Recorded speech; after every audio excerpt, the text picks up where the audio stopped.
ialah semua agama adalah sama, dan semua agama ending sekali kematian akan masuk syurga. Tidak. Allah Ta'ala kata, inna dina indallahil Islam. Sesungguhnya di sisi aku, kata Allah, adalah agama Islam saja. Agama lain semuanya batil. Agama Buddha, Hindu, Kristian dan banyak lagi, semua agama adalah batil. Tapi fahaman liberalisme ini bawa kepada kita di Malaysia dah masuk, dah tuan, dah ada yang terima. Walaupun bukan kita yang terima, tapi anak-anak muda kita terima. Orang yang berfahaman dengan liberalisme ni, dia rajin menulis. Dia rajin tulis blog. Dekat dalam blog tu dia tulis macam-macam. Antara perkara yang dibuat ialah dia mewujudkan satu NGO. Dah diiktiraf, dah diluluskan di Malaysia. Apa dia nama NGO dia? Kalau kita pasal dulu pada tahun kalau tak salah saya 88, ada satu pertubuhan yang diluluskan, iaitulah IFC. 88 rasanya, tak pada tahun 90-an. IFC. Kemudian kumpulan tadi dibubar menjadi dialog antara agama. Kalau tuan-tuan pernah tengok, dia pernah keluarkan satu video dialog antara agama. Yang ada agama Kristian, Buddha, Hindu, lepas tu Islam. Dia buat dialog. Tapi sekarang dah video rancangan tadi tu ataupun rakaman tadi tidak disiarkan dalam TV sekarang ni. Dah di block ataupun di stop, dihalang. Bahaya untuk orang Islam. Jadi antara yang hadir, panel yang hadir pada forum tu, perbincangan dialog agama tu, antara ialah penganut agama Kristian, dan bukan calon-calon penganut, dia ada PhD, orang hebat dalam agama Kristian. Kemudian penganut agama Hindu, bukan calon-calon juga, PhD dalam agama dia. Kemudian agama Buddha, bukan calon-calon juga, PhD dalam agama dia. Tapi yang kita geram tu, orang yang Islam ni, dijemput siapa? Dijemput mu'allaf, tuan-tuan. Mu'allaf nak lawan dengan PhD dalam agama-agama lain. Confirm nak ada orang menang. Kita mu'allaf dia hantar. Kalau hantar jazah ke ataupun degree ke, gagah jugalah. Ni mu'allaf, tuan-tuan. Mu'allaf baru orang masuk Islam. Itu yang kita geram tu. Jadi rancangan tadi dah di stop. Tak dibenarkan untuk disiarkan. Kemudian setelah berapa lama kemudian dia wujudkan pula satu lagi, ditukar. Tadi itu ditukar, dia minta pada kerajaan supaya luluskan nama dia NGO dia, Sis in Islam. Sis in Islam ataupun Sister in Islam. Tuan-tuan tahu apa dia Sister in Islam? Sister in Islam ni ialah orang yang memperjuangkan hak orang. Contohnya, dia memperjuangkan hak wanita daripada dipoligamikan. Maknanya kata dia tidak bersetuju dengan poligami, tak setuju dengan poligami. Tak setuju adanya ayat Quran, fankihu ma taba lakum minan nisa mathna wa thulatha wa ruba'. Tak setuju dia. Dia mempertahankan hak ni. Dan ada banyak benda lagi yang dia minta. Antaranya ni lah. Antara ni yang baru-baru ni, dia minta supaya orang lelaki ada kebebasan untuk pakai pakaian wanita. Lulus di mahkamah. Lulus di mahkamah. Pening kita hari ni. Pening kita melihat bagaimana suasana di Malaysia hari ni. Ini sangat dahsyat, tuan-tuan. Kalau kita sebab kita kena pantau juga anak-anak kita. Anak-anak kita kat universiti yang rajin baca Facebook, rajin baca blog. Kita takut fahaman tadi bila dah masuk dalam kepala dia, susah sikit kita nak cuci. Sebab fahaman ni sangat bahaya. Kita tengok macam mana fahaman ni dibawa oleh antara ni ialah sisi Islam ni, antara pengasas dia adalah Zainal Anwar. Antaranya juga ialah Aminah Wadud. Tuan-tuan pernah dengar cerita Aminah Wadud? Tak pernah? Aminah Wadud ni orang yang hebat, tuan-tuan.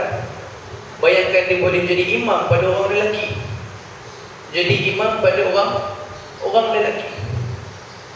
Cicak dalam surau tu pening kepala dia. Perempuan pula jadi imam.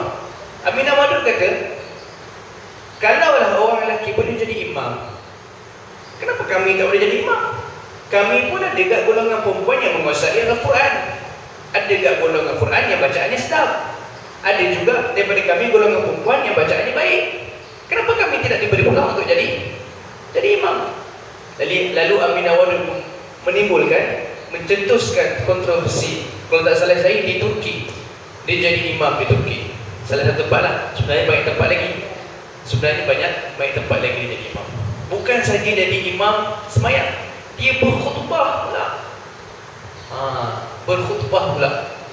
Jadi ini sangat bahaya. Ini kita risau. Itu sebab Aminah Wadud ni orang yang beriman. Dia mengaku Islam. Dan kalau tak salah saya, dia berasal daripada Afrika ataupun Amerika yang kulit hitam. Tuan-tuan boleh Google, boleh tengok dalam internet, type Aminah Wadud. Nanti Syekh Google dia bagi tahu kat kita. Syekh Google tu, tuan-tuan kenal Syekh Google? Syekh Google tu nanti bagi tahu. Kita type di maklumat, dia pun bagi tahu siapa dia Aminah Wadud. Nanti kita tengok gambar-gambar dekat mana dia jadi imam. Mengimamkan solat untuk orang lelaki. Yang seronoknya pula orang lelaki tu boleh ikut pula dia jadi imam. Itu sebab tuan-tuan, dalam agama Islam, kalau kita tengok dalam peraturan solat, orang lelaki mesti duduk depan, saf depan. Orang perempuan di belakang. Sebab apa? Sebab orang perempuan dia tak boleh tengok orang lelaki belakang orang perempuan. Orang lelaki dia tak boleh tengok belakang orang perempuan. Geram dia. Kalau lah perempuan jadi imam, baca satu juzuk pun tahan dia. Baca satu juzuk 20 muka surat satu rakaat. Relax. Pak Haji tak sakit-sakit betul. Sebab jadi imam orang perempuan cantik pula tu. Cantik pula tu. Lagilah kalau cantik lagi ya. Agak-agak tak nak balik kat saya. Duduk dekat surau. Bang awal pergi surau hari ni. Hari ni ada perempuan jadi imam. Cantik yang. Jadi ini masalah yang berlaku di Malaysia. Bukan saja di Malaysia. Asalnya dulu Malaysia tak ada, tapi peratusnya kurang. Hari ini macam mana diorang boleh menzahirkan fahaman tadi dengan minta dekat mahkamah supaya diluluskan. Seolah-olah mereka ini fatwa mufti mengatakan bahawa sis Islam ni adalah haram. Sis Islam adalah haram sebab dia bawa pahaman liberalisme dan pluralisme. Jadi benda ni sangat bahaya. Bila sebut haram, Zainal Anwar ni pengasas dia, antara orang kuat juga dalam sis Islam ni, dia bantai pula mufti. Dia bawa ke mahkamah benda ni, nak lawan. Ini yang bahaya. Jadi kalau lah dia menang, doakan supaya tak menang, ni nak lawan ni. Mufti kata sis Islam ni adalah haram. Jadi kalau ikut dalam pendaftaran mahkamah negeri, mahkamah pusat, persekutuan lulus, memang ada. Dia antara NGO yang diluluskan. Jadi kalau menang tuan-tuan, masak kita. Kalau menang seolah-olah macam sis Islam ni dia mencabar kredibiliti jabatan mufti. Sekarang kita orang yang hebat adalah mufti lah, tempat rujukan kita. Jadi kalau dia boleh cabar jabatan mufti ni, masalah kita.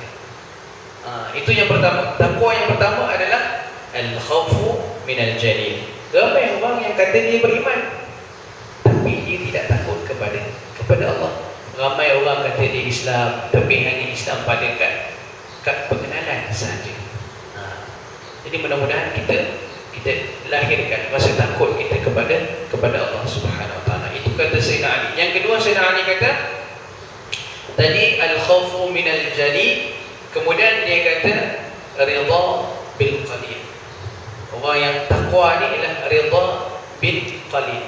Ridha dengan yang sedikit. Apa yang kita ada, itulah kita punya. Kita ridha. Kalau kita tidak ridha dengan apa yang kita ada, itu yang berlakunya hasad dengki, berlakunya fitnah memfitnah, berlakunya macam-macam lagi boleh berlaku. Yang ketiga, Sayyidina Ali kata wal amalu bitanzil, beramal dengan apa yang diturunkan oleh Allah Subhanahu Wa Taala. Dan yang terakhir, yang keempat, dia kata isti'adad li yaumir rahim, persediaan untuk hari rehat kita nanti. Bekalan kita nak bawa. Hari ini kita memotong lah tuan-tuan. Kita pejam dan kita celik. Kita takut kita pejam, tak celik-celik. Alhamdulillah. Itu sebab bila kita bangun daripada tidur, kita kena cakap Alhamdulillah. Itu yang pendek. Yang panjangnya Alhamdulillahilladzi ahyana ba'dama amatana wa ilaihin nusyur. Syukur dengan Allah sebab Allah hidupkan kita selepas kita mati. Tuan-tuan kena ingat, tidur di dunia, mati sementara. Mati adalah tidur selama-lamanya. Boleh faham?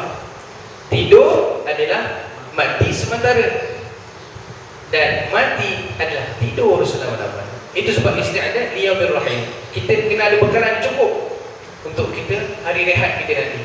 Kita tenang, sebab bekalan kita banyak. Jadi itu makna takwa. Ada 4 Sayyidina Ali buat garis pandu kepada kita. Ada 4 tadi. Jadi mudah-mudahan kita dapat ikut 4 perkara tadi. Ini baru mukadimah tuan-tuan. Ini kita masuk tajuk kita. Tadi mukadimah awal. Baik. Pada minggu lepas, bukan minggu lepas, bulan lepas kita tak dapat nak adakan kuliah. Bulan sebelumnya tajuk kita adalah mencari harta biarlah yang halal. Hari ini kita masuk dalam tajuk seterusnya dalam buku 100 Pesanan Rasulullah. Memberi tidak semestinya dengan harta. Memberi tidak semestinya dengan harta. Baik. Berapa banyakkah yang telah kita berikan kepada orang lain selama ini? Awal-awal lagi dia dah bagi soalan kepada kita. Dia kata berapa banyakkah yang telah kita beri kepada orang lain selama ini? Maksudnya bukanlah memberi harta atau memberi bantuan, tetapi memberi sesuatu yang tidak memerlukan tenaga ataupun harta benda. Apa benda yang kita bagi dekat orang tanpa memerlukan harta kita, material dan juga tenaga kita. Okey, apa di antaranya? Antaranya ialah memberi senyuman. Kena guna harta tak senyuman? Tak diguna harta. Itu kadang-kadang kita bila senyum ni kan Nabi kata senyum itu adalah sedekah. Tapi kita susah nak senyum. Kita senyum pada orang kita kenal. Kita kena senyum pada semua orang. Tapi hati-hatilah. Jangan sembarangan. Maksudnya kalau lelaki sama lelaki tak apa. Jangan perempuan pun kita terover pula mesranya. Mana kata kita kena ada gap, ada had. Okey. Jadi kadang-kadang kita lelaki dengan lelaki kita nak senyum. Kamu sombong ni. Tapi kalau perempuan lalu patah, senyum sampai ke telinga. Ini masalah. Ini masalah. Okey. Baik. Yang seterusnya senyum tadi adalah sedekah yang tidak memerlukan kepada harta dan juga tenaga. Okey. Kemudian kemaafan. Maaf perlu kepada harta tak? Tak perlu. Perlu kepada tenaga tak? Tak perlu. Itu sebab dalam satu kisah macam mana Rasulullah SAW dia bagi tahu kepada sahabat ketika mana seorang pemuda masuk dalam masjid, Rasulullah kata itulah ahli syurga. Seorang pemuda masuk masjid, Rasulullah kata tunjuk pada para sahabat itulah dia ahli syurga. Jadi sahabat pun bingung-bingung. Kenapa Rasulullah kata dia ahli syurga? 3 kali Rasulullah buat. Besok pun kalau dia datang, besok dia datang lagi ke masjid, Rasulullah pun tunjuk inilah ahli syurga. Kemudian seorang sahabat dia nak tahu kenapa Rasulullah kata orang ni ahli syurga, apa amalannya, apa perbuatannya, dia nak tahu. Lalu dia pun kata, dia jumpa dengan yang Rasulullah kata dia ni ahli syurga tadi. Dia kata, wahai Tuan, boleh tak aku nak menginap di rumah kamu? Seorang sahabat Rasulullah, dia nak tahu kenapa. Lalu dia pun menginap kepada rumah orang yang Rasulullah kata dia adalah ahli syurga. 3 hari 2 malam dia duduk kat rumah orang tu. Dia tengok orang tadi, tengok tahajudnya macam mana, baca Qurannya macam mana, solat malamnya macam mana, amalannya macam mana pada waktu siang dan malam sebagainya. Bila dia tengok, sama je macam aku. Lebih kurang lah. Kalau nak lebih pun aku lebih sikit katanya. Begitulah. Tapi kenapa Rasulullah kata ini adalah ahli syurga?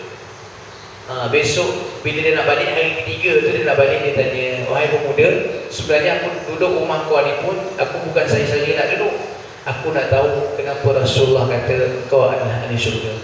Pemuda dia kata, aku tak buat apa-apa, amalan aku sama macam orang lain. Kalau orang lain sembahyang tahajud, aku pun sembahyang tahajud juga. Kalau orang lain baca Quran, aku baca Quran juga. Kalau orang lain puasa, aku pun puasa juga. Tapi ada satu benda yang aku selalu buat dan aku tak pernah tinggal. Apa dia? Sebelum aku tidur, aku akan maafkan orang lain. Sebelum dia tidur, dia nak lelap, dia kata, ya Allah, ampunkanlah aku dan aku maafkan orang yang dia buat salah dengan aku. Dia maafkan orang yang dia buat salah dengan dia. Katakanlah tadi dia bergaduh, ada orang mengejek dia ke, orang hina dia ke dan sebagainya. Dia kata, ya Allah, aku maafkan orang ni dan aku maafkan kepada semua orang yang buat salah kepada aku. Ini kita kata, itu sebab Nabi janji dia adalah ahli syurga. Jadi kalau kita nak jadi ahli syurga, kita cuba amal. Sebelum kita tidur, kita maafkan orang lain. Kita maafkan isteri kita maafkan suami kita maafkan anak-anak kita maafkan jiran-jiran kita maafkan semua orang yang ada buat salah dengan kita. Baru cantik. Bila kita maafkan orang lain, kita jadi tenang. Hati kita kosong. Kita dah tak fikir apa-apa dah. Baik. Cerita tentang kemaafan ni, contoh yang terbaik adalah Rasulullah sallallahu alaihi wasallam. Rasulullah adalah orang yang terbaik dalam memberi kemaafan. Satu kisah bagaimana peristiwa sebelum Nabi hijrah. Peristiwa sebelum Nabi hijrah. Bila mana Nabi dalam usaha dia menyampaikan dakwah di Mekah, dan Nabi dah menyeru setiap sudut dan menyebarkan agama Islam di setiap sudut. Semua dah dapat Islam tadi. Cuma nak beriman dengan tak nak beriman.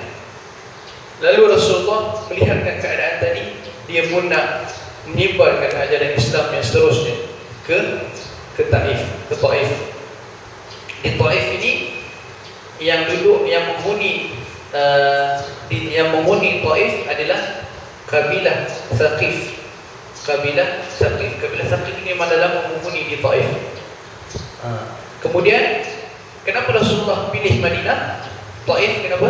Madinah dulu, asal Madinah adalah Taif. Lepas hijrah Nabi tukar nama jadi Madinatul Munawwarah. Baik. Nabi pilih Madinah kerana Madinah lebih dekat dengan Mekah, lebih kurang dalam 80 km. Madinah ni terletak di tenggara Mekah. Kalau kita ada pengalaman pergi ke Mekah, kalau yang turun di Madinah dan sebagainya, kan perjalanan kita tu makan masa juga. Makan masa. Dulu lagi lama, dulu naik unta, kita naik bas. Baru ni, bukan baru lah, 2011 saya pergi. Nak kata lama tu boleh tahan juga lah, lama juga lah saya duduk dalam bas. 4 ke 5 jam juga. Duduk, bila nak sampai Mekah? Bila kita tak pernah sampai. Excited nak tengok Kaabah tu. Bila nak sampai? Sampai tak tidur.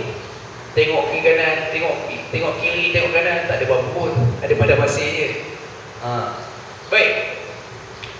Pada bulan Syawal tahun ke-10 Rasul, tahun ke-10 kerasulan, Nabi bersama-sama dengan Zaid bin Harithah pergi ke Madinah, ke Taif. Tujuannya untuk apa? Tujuannya untuk menyampaikan ajaran Islam di Taif. Bila sampai saja di Taif, Nabi disambut oleh pembesar-pembesar Taif pada ketika itu. Antaranya ialah anak-anak Amru bin Umair, kemudian Abdul Yalil, kemudian Habib dan juga Mas'ud. Semua ini adalah pembesar-pembesar Taif pada ketika itu. Jadi Nabi datang tadi disambut dengan baik. Pada permulaannya Nabi disambut dengan baik. Pada permulaannya, bila dah duduk dalam satu bilik, Nabi pun sampaikan Islam. Nabi pun bacakan Quran kepada mereka. Ternyata rupa-rupanya mereka tidak menerima Islam. Kabilah ini, pembesar-pembesar ini tidak menerima Islam, malah menemplak Nabi Muhammad SAW. Dikata apa, salah seorang daripada pembesar kabilah Thaqif tadi, dia kata, tidak adakah orang lain yang layak menjadi menjadi Nabi selain daripada kamu. Bayangkan kalau kita rasa macam mana? Kita jadi ketua, jadi imam, orang tanya, tak ada orang lain selain daripada kau nak jadi imam.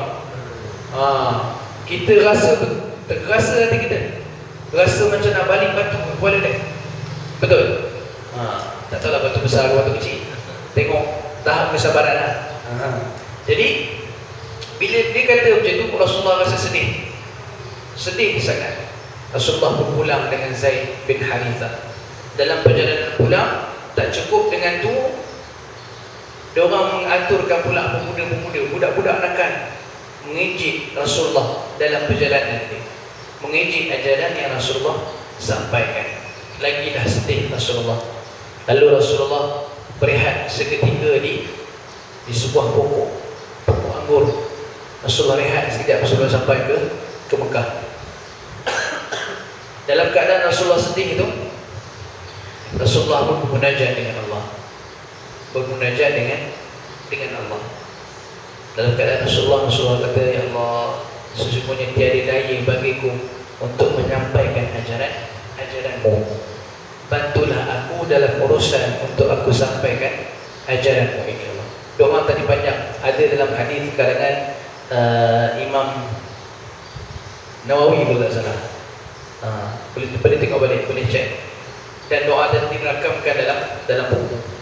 Bila Nabi doa begitu, lalu Allah Ta'ala mengutuskan Jibril alaihi salam, malaikat Jibril dengan malaikat penjaga gunung. Allah Ta'ala bila dengar Nabi Muhammad SAW merintih, merayu dan berdoa, Allah hantar Jibril dengan malaikat penjaga gunung. Malaikat penjaga gunung. Lalu malaikat Jibril pun tanya Rasulullah, wahai Rasulullah, kalau ada apa-apa permintaan yang kau nak kami lakukan kepada penduduk Taif ini, bolehlah minta dengan malaikat penjaga gunung ini. Malaikat penjaga gunung kata, wahai Rasulullah, kalau kau nak, aku boleh terbalikkan tempat orang duduk ni. Aku boleh alihkan gunung ni dan aku telangkupkan kepada penduduk Taif pada ketika itu. Tapi Rasulullah jawab apa? Rasulullah jawab, tidak wahai malaikat. Aku doa dengan Allah supaya Allah Ta'ala buka pintu hati anak-anak penduduk Taif. Mudah-mudahan ada salah seorang daripada mereka yang menganut agama Islam. Nabi kata begitu. Dalam keadaan Nabi dicerca, dihina dan sebagainya, tapi Nabi masih lagi cakap begitu. Tak cukup dengan tu, Nabi doa pula, Allahumma hdi qaumi fa innahum la ya'lamun. Ya Allah, berikan hidayah kepada kaumku, sesungguhnya mereka ini tidak tahu. Hebat bagaimana akhlak yang Nabi tunjuk kepada kita. Pemaafnya Nabi kepada umat. Agak-agak kalau berlaku pada kita macam mana? Katakanlah kita ustaz pergi satu tempat di Sabah dakwah, sampai di Sabah tak sempat tu kita dah kena balik dengan telur busuk, contohnya begitu. Balik kita tak datang dah kita, lantaklah buang kat situ, nak jadi Kristian dengan apa ke, pulang. Kalau kita lah. Tapi Nabi tidak. Nabi doa pada mereka, Allahumma hdi qaumi fa innahum la ya'lamun. Ya Allah, berikan hidayah kepada kaum aku, sesungguhnya kaum aku ini tidak mengetahui. Sesungguhnya mereka ini tidak mengetahui.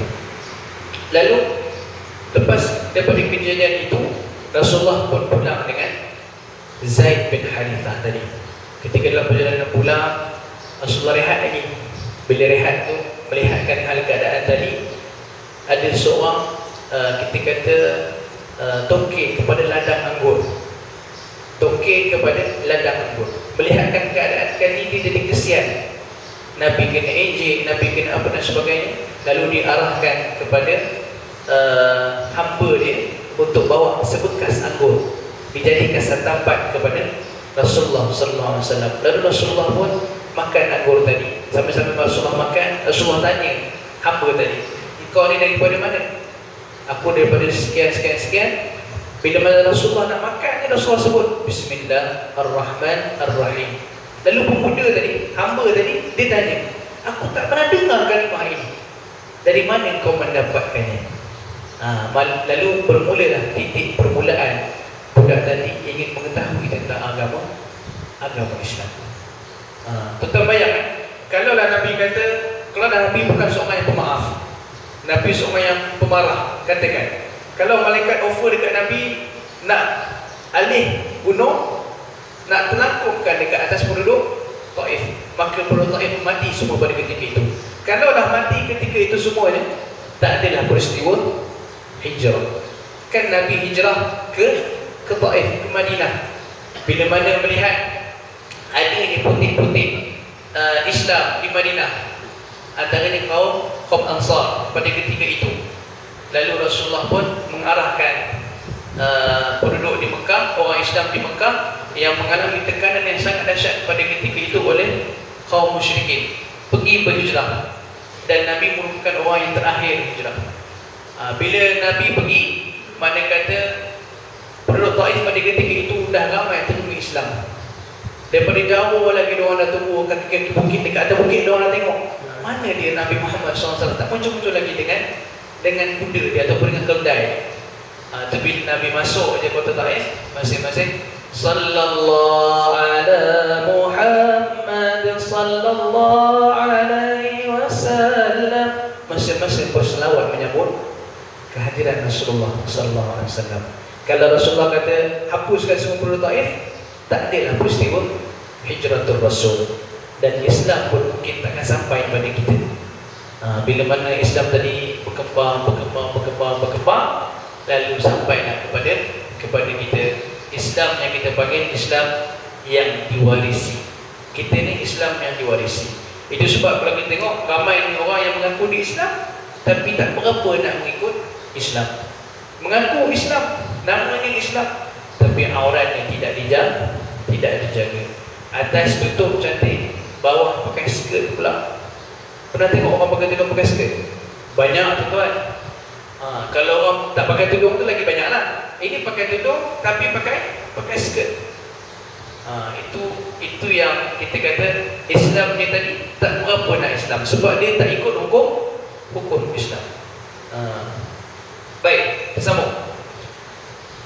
Tadi maaf, senyum, dan kemudian kata-kata manis. Okey, antara pemberian yang tanpa menggunakan harta, senyuman, memaafkan, kemaafan, kemudian kata-kata manis. Kata-kata manis juga adalah sedekah. Kita kata dekat orang, kita kata-kata manis dekat dia. Oh, handsome lah hari ni, nampak sihat. Tu kata-kata manis. Yang kita dipilih orang, kita buat sakit ni, lagi down lah dia punya moral dia. Jadi itu nak kata tu kena belajar juga psikologi, kena mengaji juga sikit psikologi. Kadang-kadang kita tersalah cakap, orang boleh tersalah faham, dan moral dia tadi boleh down dengan sedara tiba-tiba. Kemudian ucapan salam, kita jumpa dengan orang, Assalamualaikum, itu juga merupakan pemberian. Assalamualaikum, kemudian dia menjawab Waalaikumsalam. Jangan kita jumpa orang yang kita kenal dia baru kita bagi salam, yang tak kenal baru bagi salam. Kita amalkan.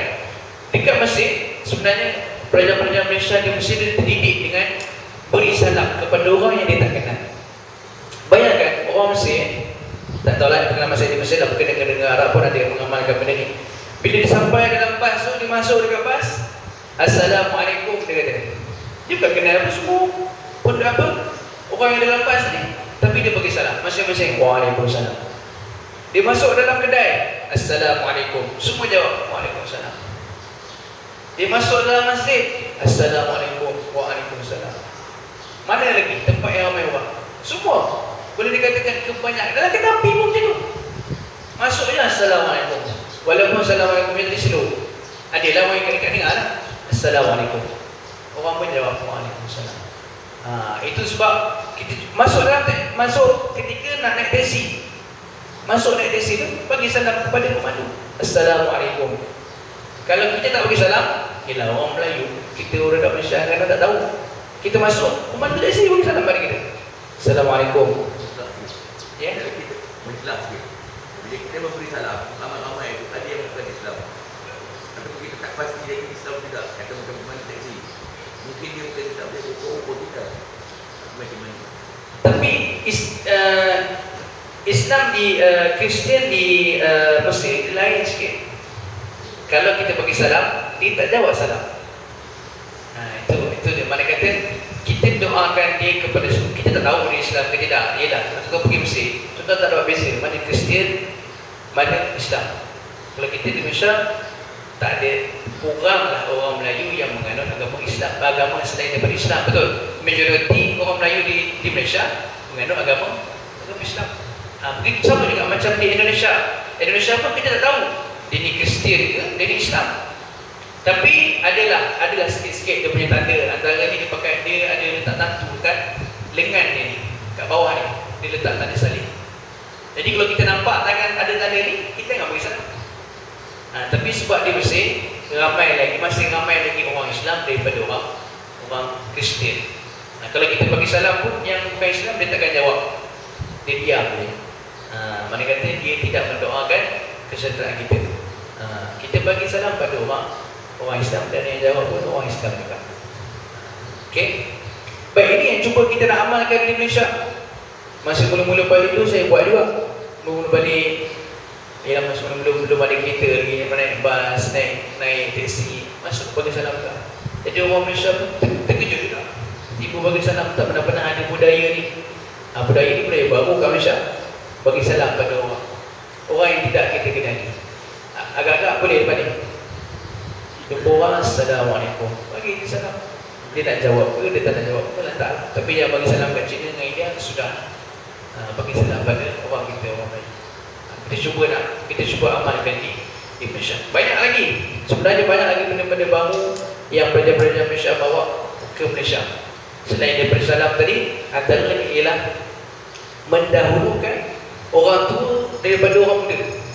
Contohnya macam di Mesir, di pengalaman sebab saya duduk Mesir, bila mana ada perempuan naik bas, orang lelaki tengah duduk, dia akan bangun, silakan, dia bagi perempuan tadi duduk. Maknanya kata orang lelaki dekat sana, dia betul-betul menjaga orang perempuan, dia menjaga betul-betul orang perempuan Islam. Macam tu juga kalau tengah-tengah dia duduk, lelaki duduk, masuk makcik tua, orang mengandung dan sebagainya, dia akan bangun, silakan ya amah, dia kata, silakan wahai makcik, duduk sini. Dia yang bangun. Mana kata dia mengikrar ataupun memuliakan orang yang lebih utama. Siapa yang lebih utama untuk duduk? Ialah kalau kita banding kita dengan perempuan, kita nak lebih utama untuk diri. Sebab perempuan kan lemah, jadi dia kena duduk. Dia aula untuk duduk. Baik. Yang seterusnya, berjabat tangan. Berjabat tangan juga merupakan pemberian. Kita jumpa dengan orang jabat tangan, Assalamualaikum. Selepas Assalamualaikum, kita hulurkan tangan kita. Bila dah hulur tangan, maka berlakulah perbualan. Kalau kita tak mulakan dengan salam, agak-agak boleh berlaku perbualan. Susah sikit lah, berlaku tapi susah sikit. Tapi kalau kita mulakan dengan salam, kemudian orang tu pun jawab salam kita, maka berlakulah perbualan. Berlaku perbualan. Baik, kemudian berterima kasih. Berterima kasih juga adalah pemberian yang tidak menggunakan harta dan tenaga. Jadilah orang yang menghargai. Kalau kita nak dihargai, kita kena jadi orang yang menghargai. Antaranya ucapan terima kasih lah. Ada orang tolong kita ucap terima kasih. Ni kadang-kadang tuan-tuan, kita tolong orang hidupkan enjin kereta dia. Katakanlah kita pernah berlaku kat jalan raya ke apa ke, kereta dia tak hidup, tak boleh start. Kita pun pakai ramai tolak. Bila tolak dah boleh jalan, orang tadi cabut gitu je, tak ucap pun terima kasih. Apa kita rasa? Kita mesti kata, kita mesti marah betul. Mangkuk ni pakcik. Kita kata, dah lah orang tolong dia tolak kereta dia, dia belah macam tu je. Angkat tangan pun tidak. Angkat tangan ni kita boleh kata terima kasih juga. Angkat tangan. Yang baiknya kita ucaplah terima kasih. Apa juga pertolongan orang pada kita ucap terima kasih. Itu kita dengan manusia. Kita dengan Allah pun kita juga. Apa saja yang kita buat, apa saja yang Allah Ta'ala bagi, alhamdulillah. Ucap terima kasih, alhamdulillah. Antaranya kenapa orang tanya, kenapa bersih, lepas bersih kena cakap alhamdulillah? Kenapa agak tak? Ini masuk bahagian kesihatan sikit. Bila kajian dibuat, rupanya bila mana kita bersin, kita punya jantung ni berhenti milisaat. Dia berhenti jantung kita. Bila kita hacim, dia terberhenti. Ketika bersin dan jantung kita berhenti. Kita sebut Alhamdulillah tadi, kita nak cakap Allah terima kasih, aku masih hidup. Bayangkan ketika kita bersin, lepas bersin kita mati. Tak sempat nak taubat tuan-tuan. Itu sebab lepas bersin, kita amalkan untuk cakap Alhamdulillah. Dan orang yang dengar kita cakap Alhamdulillah ni, jawab pula Yarhamkallah. Contohnya saya bersin, saya cakap Alhamdulillah. Jadi tuan-tuan kena jawab Yarhamkallah. Dan lelaki tadi yang cakap Alhamdulillah pun kena cakap Yahdikumullah. Orang yang dengar pun kena cakap Wa yuslih balakum. Panjang. Jadi dapat sikit jadilah kita sebut Alhamdulillah, orang tadi cakap Yarhamkallah. Ini jadi amalan kepada kita. Menjawab bersin ini merupakan kewajipan seorang Muslim kepada seorang Muslim. Ada 5, antaranya beri salam. Bila orang beri salam, kita jawab salam. Kemudian bila sakit, kita pergi ziarah. Lagi bila dikebumikan, kita pergi mengiringi jenazah ni. Dan antaranya itu ialah kita bila orang tadi bersin, kita jawab bersin tadi. Dia sebut Alhamdulillah, kita sebut Yarhamkallah. Orang yang dengar cakap Yarhamkallah. Yarhamkallah maksudnya apa? Mudah-mudahan Allah merahmati kamu. Mudah-mudahan Allah merahmati kamu. Itu sebab kalau kita tengok hadis ni tuan-tuan, hadis berkaitan dengan 5 kewajipan seorang Muslim pada seorang Muslim pada zaman Rasulullah. Hadis, betul? Pada zaman Rasulullah hadis. Kenapa? Macam mana pula Rasulullah sallallahu alaihi wasallam ni dia tahu pula kata jantung kita berhenti milisaat. Padahal ketika itu teknologi tak canggih pun. Betul tak? Pada ketika itu tak ada pun teknologi yang boleh kesan jantung. Tak ada, tak canggih macam sekarang. Sekarang orang boleh kaji sebab banyak peralatan yang moden. Dulu tak ada. Macam mana Rasulullah boleh tahu?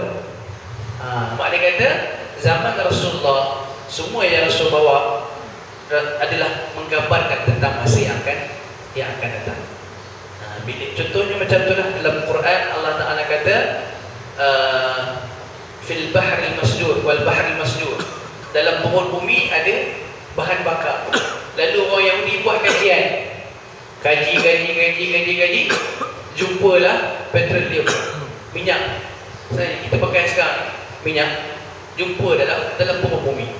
Quran dah turun 1400 tahun lepas. Mana kata Quran tadi cerita tentang masa sekarang. Begitu sebab kita, Nabi kata, aku tinggalkan kepada umatku 2 perkara, Quran dengan sunnahku. Sunnah ini adalah al-hadis. Jadi kalau kita berpegang kepada kedua-dua ni, kita akan selamat dan tidak akan sesat selama-lamanya. Tapi kalau kita pegang satu, buang satu, kita akan sesat. Contohnya kita pegang Quran, tak pegang hadis, sesat juga kita. Macam mana Ustaz tahu sesat? Kalau seorang tu pegang Quran, tak pegang hadis, macam mana Ustaz tahu dia sesat? Kita ambil contoh Kita ambil contoh. Dalam Quran, katakanlah ada segelintir manusia yang dia pegang Quran saja. Dia beramal dengan Quran, kemudian dia tolak hadis. Okey? Dia tolak hadis. Okey. Dalam Quran Allah Taala kata wa aqamus salah wa aqimus salah. Dirikanlah solat. Betul? Dan dalam Quran tak ada pun cerita pasal cara-cara nak solat. Kalau tuan-tuan baca sepanjang umur tuan-tuan ni, ada pernah jumpa cara-cara nak solat? Macam mana nak rukuk, macam mana nak iktidal, macam mana nak duduk dua antara sujud. Ada jumpa? Tak ada. Semua yang Allah Ta'ala suruh kita untuk solat. Wa aqimus salat. Allah Ta'ala suruh kita solat. Tapi dalam Quran tak cerita macam mana kaedah untuk kita solat ataupun fadilat solat tadi. Macam mana? Dan kaedah solat tadi diceritakan oleh Rasulullah dalam hadis. Kalau kita ambil Quran, tolak hadis, sampai ke sudah kedua dah kita tahu solat macam mana. Macam mana nak solat? Sedangkan solat adalah rukun Islam. Solat adalah rukun Islam.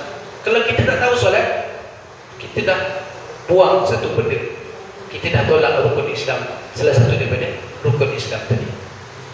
Macam mana agak-agak? Itu sebab Nabi kata kena berpegang kepada kedua-duanya. Ambil Quran, rujuk kepada Quran dan pandukan kepada al-hadis, sunnah Rasulullah sallallahu alaihi wasallam. Baik. Sesungguhnya itu adalah benda-benda yang kita kata memberi tanpa menggunakan harta. Cuba kita ambil contoh peribadi Rasulullah sallallahu alaihi wasallam, merupakan orang yang banyak memberi tanpa mengharapkan balasan. Rasulullah sallallahu alaihi wasallam ni tuan-tuan, dia bukan orang kaya, orang miskin. Rasulullah adalah orang miskin. Tapi Rasulullah bila ada harta, dia akan sedekahkan harta, dia akan bagi pada orang lain. Walaupun separuh daripada biji kurma, separuh daripada biji kurma, walaupun Nabi akan bagi juga, Nabi akan sedekah. Kalau nak cerita tentang Nabi ni tuan, Nabi merupakan seorang pemimpin yang sangat hebat.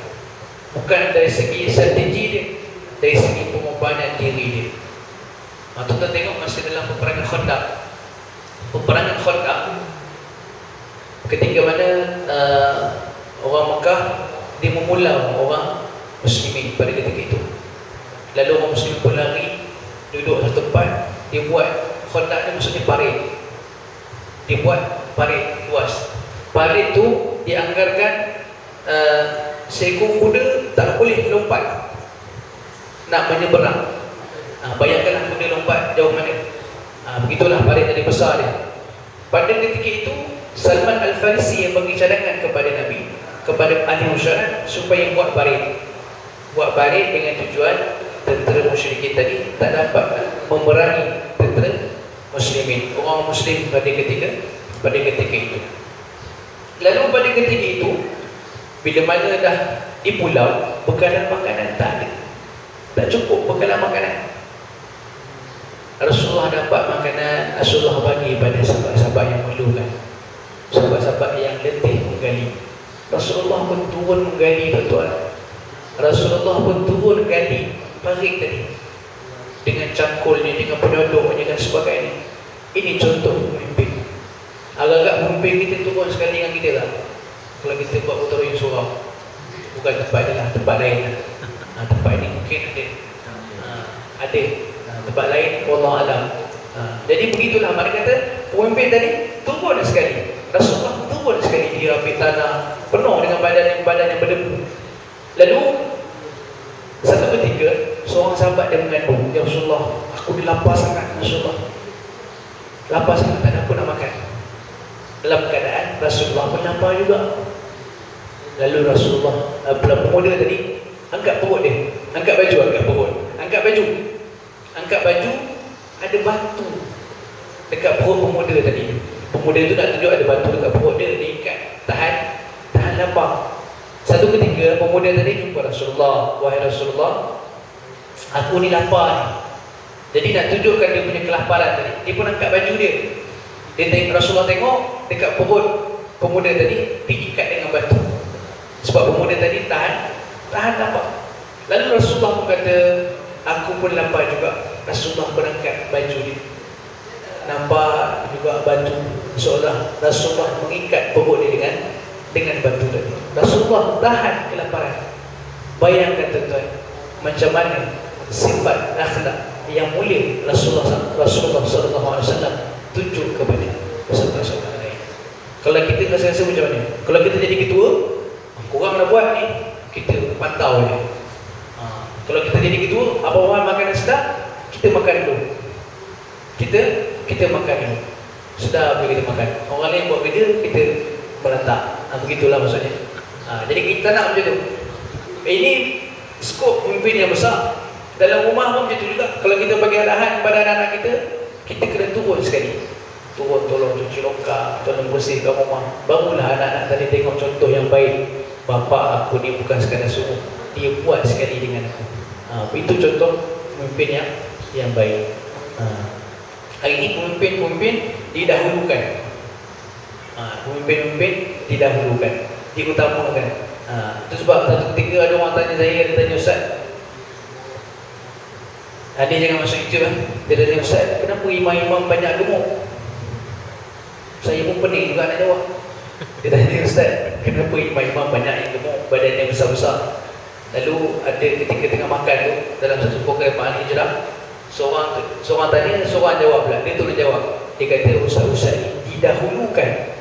Betul, ustaz-ustaz imam-imam memang didahulukan. Bila ada makanan yang sedap, ustaz-ustaz makan dulu. Duduk, ada meja khas makan, bagi ada bihun bagi, ada tom yum bagi, ada seafood bagi, ada nasi paprik pun hidang. Jadi itu sebab imam-imam ni badannya besar, dia didahulukan. Dah habis makan semua, saya pun jawab balik, imam-imam ini memang didahulukan. Dan kalau mati pun imam dahulu yang mati.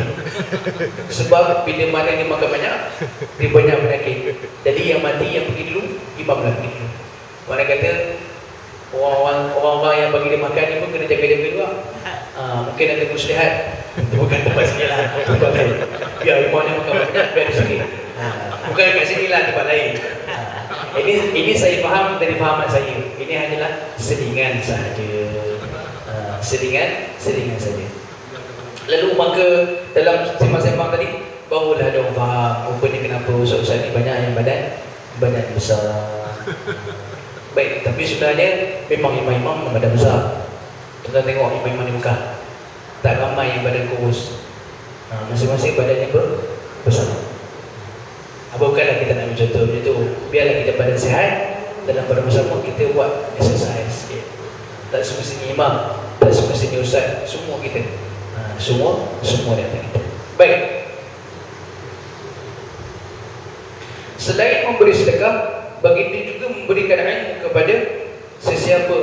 Malah pada satu ketika Rasulullah SAW sendiri berasa masih banyak lagi yang tidak diberikan kepada orang yang memerlukan. Maknanya kata Rasulullah dah bagi pun Rasulullah tak rasa alah sikitnya bagi, tak banyak bagi. Kita belum bagi lagi, kita dah rasa nak kurang dah harta aku ni. Rasulullah dia dah bagi, tapi masih sedikit lagi pemberian tadi, tak cukup. Allah sedikitnya aku bagi. Kalau kita terbalik pula, kita baru nak bagi sikit, dah terasa habis dah harta. Itu beza kita dengan Rasulullah. Baik, apa lagi pemberian yang tidak memerlukan kepada harta? Seterusnya adalah nasihat. Nasihat tidak memerlukan kepada harta dan tenaga. Kita cakap tadi, contohnya kita nak ajak orang untuk sama-sama solat. Ini juga pemberian tanpa menggunakan harta. Baik, ada banyak lagi perkara yang berkaitan dengan pemberian yang tidak semestinya menggunakan harta ini. Baik, sebagai tanda mensyukuri, sebanyak manakah amalan kita atau sebanyak manakah berterima kasihnya kita kepada Allah. Allah Ta'ala bagi kita nikmat mata, boleh melihat. Dah tua-tua pun tak pakai spek mata. Mana kata mata kita sihat lagi. Allah Ta'ala bagi kita nikmat, boleh berjalan. Berapa ramai orang muda yang ada kaki tapi tak boleh jalan, sakit, injet dan sebagainya. Kemudian Allah Ta'ala bagi lagi tangan kepada kita, boleh kita guna buat macam-macam perkara. Jadi sejauh manakah, banyak manakah kita mengucapkan terima kasih kepada Allah. Baik, jika sesama insan pun ada kala sukar hendak berterima kasih, sudah tentulah amat berat sekali hendak berterima kasih kepada Allah. Bayangkan tuan-tuan, kadang-kadang kita manusia dengan manusia pun kadang-kadang susah nak cakap terima kasih, apatah lagi kita dengan Allah Ta'ala. Agak-agak sehari pun banyak kita cakap terima kasih Allah. Contohnya, ditakdirkan hari itu kita nak kemalangan, tapi Allah Ta'ala selamatkan kita. Ada tak kita cakap Alhamdulillah? Kita kata apa? Nasib baik aku ngelak. Kita cakap kita pula hebat, nasib baik aku ngelak. Kalau aku tak ngelak tadi, dah kena dah. Kita kena cakap bila kita terlepas daripada sebarang musibah, ucapkan Alhamdulillah, ya Allah, terima kasih bantu aku. Terima kasih bantu aku untuk selamat. Saya nak cerita pengalaman saya, tuan-tuan. Pengalaman saya bawa kereta daripada Selangor pergi ke Kedah. Saya bawa seorang. Bukan tak ada rehat, ada berhenti sekali minum. pukul pagi lah sampai dekat sana subuh. Hampir subuh sampai di sana. Jadi nak cerita dia, saya mengantuk bawa kereta. Berapa kali saya tertidur, wallah alam. Sampai saya bawa kereta tu tertidur. Bila tertidur, orang kata, bang, ada kereta saya pun bangun. Tapi selamat sampai. Bila saya bangun lepas daripada solat subuh, saya teringat, ya Allah, macam mana aku boleh selamat sampai dalam keadaan aku tertidur bawa kereta. Kita boleh rasa kita tertidur bawa kereta. Kita bangun. Macam itulah. Jadi ini peristiwa yang sangat bahaya. Jadi bila sampai saya rasa, ya Allah, terima kasih banyak-banyak, selamatkan aku sampai dekat Kedah. Selamatkan aku sampai dekat Kedah. Tapi nak jadi cerita, bila balik daripada Kedah, saya accident. Saya accident. Dia kata terlanggar orang punya kereta. Allah nak tarik sikit nikmat. Allah Ta'ala kata bagi banyak dah, ambil dah sikit. Accident. Dia tak pasal-pasal kena accident lah itu. Rezeki Allah Ta'ala. Jadi kena ingat juga ini adalah ujian. Okey. Baik. Yang seterusnya adalah motivasi untuk kita sama-sama fikirkan Allah Ta'ala bagi nikmat yang banyak pada kita, tapi berapa banyak kita cakap alhamdulillah, berapa banyak kita sebut terima kasih dengan Allah. Jadi untuk akhir tuan-tuan, saya mengajak pada semua yang ada, tuan-tuan dan puan-puan, supaya kita sama-sama muhasabah diri kita. Banyak nikmat Allah Ta'ala bagi. Nikmat mata boleh kelip. Mata boleh kelip ni nikmat. Cuba kalau tak boleh kelip, buka gitu. Pedih mata kita tuan. Pedih mata kita. Tapi orang tak nampak. Nikmat buang air kecil. Nikmat. Berapa ramai orang yang tak boleh buang air kecil mengikut saluran yang betul. Kena tepuk dekat perut, tepi perut ni. Buat satu pipe. Sedih kita. Berapa ramai yang tak boleh buang air besar. Buang air besar pun nikmat. Bayangkan kalau tak boleh buang air besar. Macam mana agak? Tak melumpur kita. Berguling kita tak boleh buang air besar. Dan bersin juga adalah nikmat. Bersin adalah nikmat. Dan semua yang Allah Ta'ala bagi pada kita adalah nikmat daripada Allah. Jadi mulai ayat yang ini, apa yang kita dapat nikmat daripada Allah, kita kena cakap alhamdulillah. Tuan-tuan, duduk dalam majlis ilmu ni pun nikmat juga. Allah Ta'ala pilih kita duduk. Kalau Allah Ta'ala tak pilih, kita duduk kat rumah, tidur ataupun buat aktiviti lain. Hadir ke kuliah juga adalah nikmat. Allah Ta'ala pilih hati kita duduk dalam kuliah untuk kita dapat ilmu. Baik, sekadar itu saja untuk pagi ini tuan-tuan. Kuliah subuh tak boleh dah lama, sebab orang nak tengok video Ustaz habis.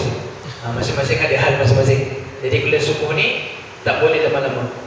Okey, baik. Sekadar itu saja perkongsian kita pada pagi ini.